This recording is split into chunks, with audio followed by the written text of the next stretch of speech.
5 class today I'm going to read for you unit 7 more about dissolving and other changes. Topic 1 dissolving and solution. Dissolving हल होना, solutions दो चीज़ों का हल होने के बाद जो मिक्सर रेडी होता है उसको हम solution कहते हैं. A solution is a special kind of mixtures made when one substance dissolves in another. Solution एक ऐसा kind of mixture है जिसमें दो substance जो हैं वो आपस में हल हो जाते हैं. Sea water is solution of salt and other substance in water. अगर समंदर के पानी को देखें तो उसमें जो वो एक अमेज़ा है जिसमें कि नमक हल हुआ होता है और दूसरी चीज़ें हल होती हैं. Fizzy drinks contain amongst other things flavouring and the carbon dioxide dissolves in water. Fizzy drinks में जो है वो flavouring and carbon dioxide gas dissolve हुई होती है in water. While the fish breathe oxygen. Fish चीज़ पानी में जो है वो सांस ले रही होती है. Breathe oxygen that is dissolve in water. उसमें भी ऑक्सीजन जो है वो डिसॉल्व हुई होती है. Liquid will dissolve liquid as when oil dissolves in petrol. Liquid में लिक्विड डिसॉल्व होता है as when oil dissolves in petrol. When the copper metal dissolves in molten zinc metal. जब जो है वो कॉपर मेटल जो है डिसॉल्व होती है मिटी हुई जिंक मेटल में तो फिर वो ग्रास बनाती है. Solver insoluble. सॉल्युबल वो चीज़ें जो हल हो जाती हैं, इनसॉल्युबल जो नहीं हल होती हैं. Substance that dissolves are said to be soluble. ऐसी चीज़ें जो हल हो जाती हैं उनको हम सॉल्युबल कहते हैं. Those which do not dissolve are insoluble. जो नहीं हल होती हैं वो इनसॉल्युबल है. Liquid which are substance dissolve in a form of solution is called solvent. ऐसा लिक्विड जो कि किसी सब्सटेंस को अपने अंदर हल कर लेता है वो सॉल्वेंट कहलाता है. सब्सटेंस दैट डिसॉल्व सॉल्यूट और जो हल हो जाता है उसको हम सॉल्यूट कहते हैं. When you add sugar to cup of tea the sugar is solute and the hot tea is solvent. The resulting sweetened tea is solution. अगर हम एक चाय को कप में देखते हैं तो चाय के कप में जो है वो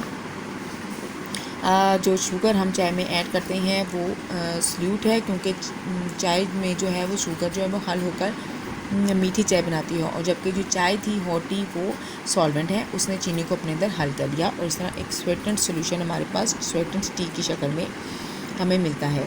व्हाट इज सॉल्यूशन. सॉल्यूशन क्या है. For the time being we will look at the solution of the solid in a liquid such as water. Time being अगर हम देखें तो एक सॉल्यूशन जो होता है उसमें चीज़ सॉलिड होती है जो कि लिक्विड में हल होती है, जैसे कि लिक्विड वाटर की एग्जांपल है. All such solutions contain two parts. ऐसे सॉल्यूशंस में दो हिस्से होते हैं. There is the liquid part solvent. एक जो होता है वो लिक्विड पार्ट होता है जो सॉल्वेंट कहलाता है एंड द डिसॉल्व सब्सटेंस और सॉल्यूट और जो हल हो जाता है वो सॉल्यूट कहलाता है. If you put a teaspoon of the salt in a glass of water the salt seems to be disappear and we have salt solution. A sip of the liquid tells us that the salt is still there. In this example water is a solvent and the salt is a solute. एक नमक वाले पानी में जो पानी है वो solvent है जिसने नमक को जो है वो अपने अंदर हल कर लेना है और नमक जो है वो सॉल्ट है. नमक जो है वो सॉल्यूट है जो कि पानी में हल हो गया. Particles in dissolving water is made of very tiny particles while the salt is made of slightly larger particles. पानी छोटे छोटे particles हैं से मिलकर बनता है जबकि ज़रा वो नमक जो है बड़े ज़रात से मिलकर बनता है. The water particles are close together and always moving. They have small spaces between them. When you add salts to the water, जब आप पानी में नमक डालते हैं the small water particles get between the larger small particles forcing them apart. और आप उसको हल करते हैं तो फिर जो है पानी के छोटे जो मॉलिक्यूल्स हैं गेट बिटवीन वो लार्ज पार्टिकल्स लार्ज सॉल्ट के पार्टिकल्स में के दरमियान में आ जाते हैं. If you add a teaspoon of salt in the glass water all the salt will dissolve spread through out the water.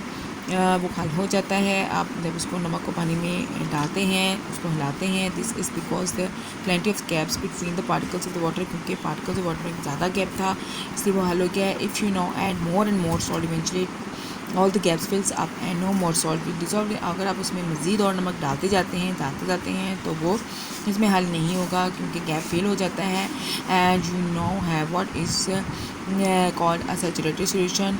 तो इस ऐसे सॉल्यूशन को हम सैचुरेटेड सॉल्यूशन कहते हैं. Some substance are very soluble and lot of them will dissolve at certain amounts of the liquid. Other substance are only slightly soluble. यानी कुछ ऐसे सम सब्सटेंस होते हैं जो बहुत ज़्यादा हल हो जाते हैं and lot of them will dissolve in certain amounts. और कुछ ऐसे भी होते हैं जो जिनकी कुछ मकदार जो है वो लिक्विड्स में हल होती है। Other substance are only slightly solubles, और कुछ ऐसे होते हैं जो सोलबल ही होते हैं, हल होते रहते हैं। You can get a dissolve substance back again by heating it so that the liquid evaporate. अगर आप एक डिज़ोल्व सब्सटेंस जो है वो दोबारा हासिल करना चाहते हैं, उसको गर्म करें तो क्या होएगा, that the liquid evaporate, liquid जो वेपोरेट होएगा, वेपोरेट हो जाएगा, हवा बन के उड़ जाएगा। यानी कि अगर आप नमक वाले पानी में से नमक जो कि हल हो चुका था उसको दोबारा हासिल करना चाहते हैं तो आप सॉल्टेड वाटर को हीट अप करें तो पानी जो है वेपोरेट हो जाएगा और सॉल्ट रह जाएगा। If you stands a saucer of the salt solution on a sunny window still or near a radiator the water will eventually evaporate leaving the salt on the saucer. और अगर आप saucer में जो है वो नमक वाला पानी डालकर उसको जो है वो सनलाइट के पास या सनी विंडो ये पास रखते हैं यानी रेडिएटर के पास रखें तो पानी वेपोरेट हो जाएगा और आपके पास जो है वो नमक दोबारा से जो इसमें हल हो गया था वो दोबारा से आप उसको हासिल कर सकते हैं। 5 क्लास आपने इस टॉपिक की अच्छी तरह से रीडिंग करनी है और ये जो डायग्राम्स हैं ये आपने अपनी नोटबुक पर बनानी है।